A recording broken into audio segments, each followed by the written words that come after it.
கூட்டம் கூட்டமாக எடப்பாடியை தேடி வந்த மாவட்ட செயலாளர்கள் அதிர்ச்சியில் ஓபிஎஸ். நண்பர்களே, அதிமுக தொண்டர்களாக இருந்தீங்க அப்படின்னா நம்ம சேனலை சப்ஸ்கிரைப் பண்ணிக்கங்க. அப்படி இந்த வீடியோ பிடிச்சிருந்துச்சுன்னா லைக் பண்றதுக்கு மறந்துடாதீங்க.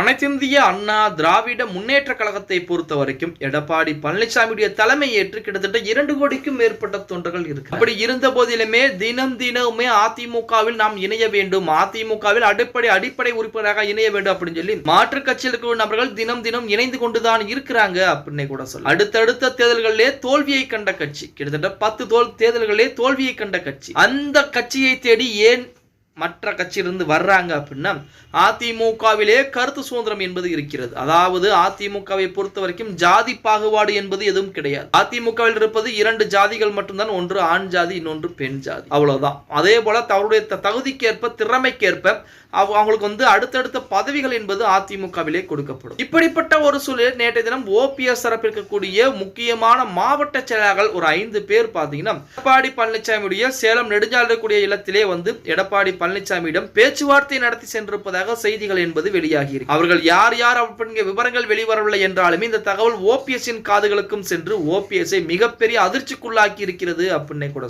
பொறுத்து பார்க்கலாம். ஓகே गाइस, வீடியோ பிடிச்சிருந்தா மறக்காம ஒரு லைக் பண்ணி விட்டுருங்க. அப்படி இந்த வீடியோ ஃப்ரெண்ட்ஸ் அண்ட் ஃபேமிலிக்கும் ஒரு ஷேர் பண்ண மறந்துடாதீங்க.